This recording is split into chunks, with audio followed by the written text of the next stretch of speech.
Equipment and methods for hunting with muzzleloading pistols. William Hovey Smith, 2014. I'm the author of Hunting Big and Small Game with Muzzleloading Pistols, and I want to tell you about some of them. Well, this is your usual muzzleloader with ramrod, and here is a flintlock and a double barrel and a striker-fired gun, and they also come in various shapes and sizes as revolvers, as you will see. Now, these are three on the 1858 Remington pattern, Old Army, and North American Arms 22 caliber percussion revolvers. Now, we have revolvers big and small and single-shot pistols. Here, the Optima and the Vortec and the double barrel, the Howdow Hunter, and you may alter them. We get a refinish. Here we reinforce a spring, and we fill a gap in the hammer, and we make a new ramrod, put a new finish and a set of bases so you can put adjustable sights, and we take game like Jan Chase has here. Yeah! Now, I shoot snakes in the yards with muzzleloaders. I take squirrels with muzzleloading pistols of all sorts, including this flintlock, bobcat with smooth bores, and here is a deer with a buffalo, and the Ruger Old Army's deer, and we go after hogs like with these powerful single shots, and this happens to be the biggest one I got, and he's 350 pounds and better. Now, we also do alligators. Now, shooting muzzleloading pistols can be done from sitting or standing, as you see here. And some of these guns generate large amounts of recoil. If you're going to have a game-killing load, you need to put some stuff down the barrel, and you take the consequences. Now, they're used in tree stands as well as in camp. Yeah, this is my camp gun. One thing about these large muzzleloading pistols is how to actually carry them in the field.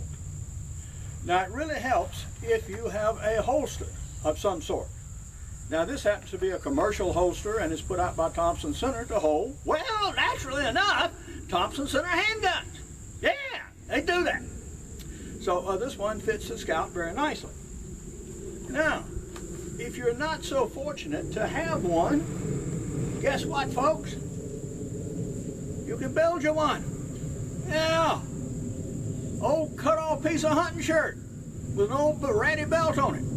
But guess what? It'll do the job. It'll get your gun out there with you.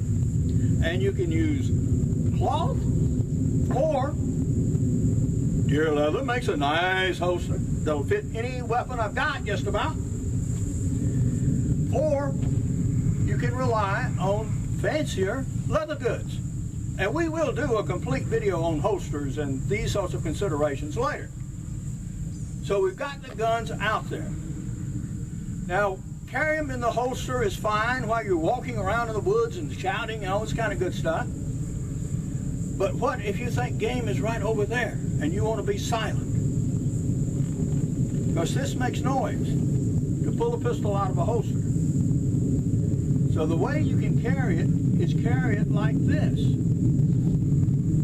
with actually the grip in the hand, the long barrel over your elbow, and you can just sort of hook it in your belt like this.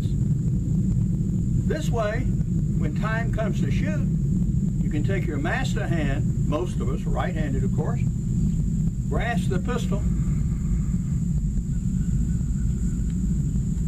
silent cock it, turn, two-handed hold, track your beastie, and shoot. Bang! Yeah! Now, this is the Thompson Center Scout. It is unusual on all modern hunting handguns in that it is ported right here. So you do not want your hand or your arm where gases discharging from this port can get you.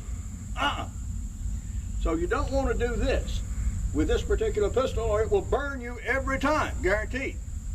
With this pistol and with single action revolvers, you take a two-handed hold on the grip like this and point out in front of you. Okay, this is for an offhand shot. To show an example with a revolver, with a very similar grip style. This is the 1858 Remington, and exactly the same kind of grip. Two hands like this. Aim and fire when you're ready. Now, if you have a long barreled handgun like this CBA Optima, the technique for holding for offhand shots is a bit different. Here, you act as if you were trying to pull the gun apart.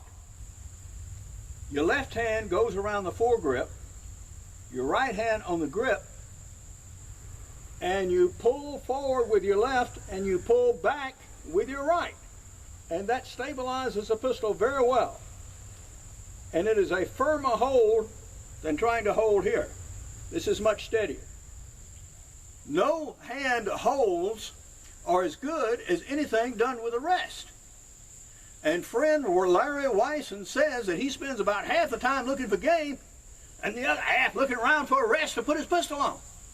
And yeah, wherever you can use a rest, you want to do that.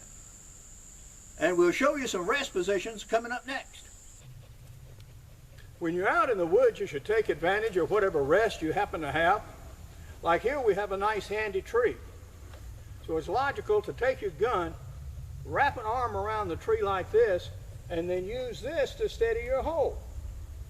Now, if you're fortunate indeed, you might have a branch sticking out where my arm is, and then you rest the pistol on top of the branch. And likewise, take a steady hold. But use any combinations of trees that you can get to make a very steady shot on your game mount. In Africa and elsewhere, they're very fond of shooting sticks, and you want to adjust the height of your shooting sticks here before you actually take them out in the woods. So when you have them and you see your beastie down the path there, all you have to do is set your sticks, draw your pistol, cock, and you have a steady rest almost immediately. So if you have them and you need them, use them. I have probably taken more game sitting than any other way, outside maybe of being actually up in a tree stand. Now, when you're in a tree stand, incidentally, these have shooting rest and shooting bars, and you're able to adapt a lot of these same techniques. Yes, you happen to be up in a tree, and you're shooting with your hands braced over the bars of the tree stand. But I'm out here on the ground, and I'm going to be sitting here for a while. We got us a cushion. You can hunt only so long as your butt will let you. If your butt hurts like blazes, you can't stay very long. So you want a good cushion. And so you get on your cushion and you get your legs in front of you. Now these are good, strong structural members. So use them. And if you see game like out there somewhere, you take your pistol, you raise your knees, cross your legs, and this gives you a good brace here. Cock your pistol, extend it forward, and that gives you a very solid rest indeed. Now I have shot materials up to about 80 yards like this successfully.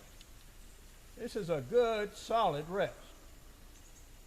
So if you can sit rather than stand, do it. It'll usually make for a better shot.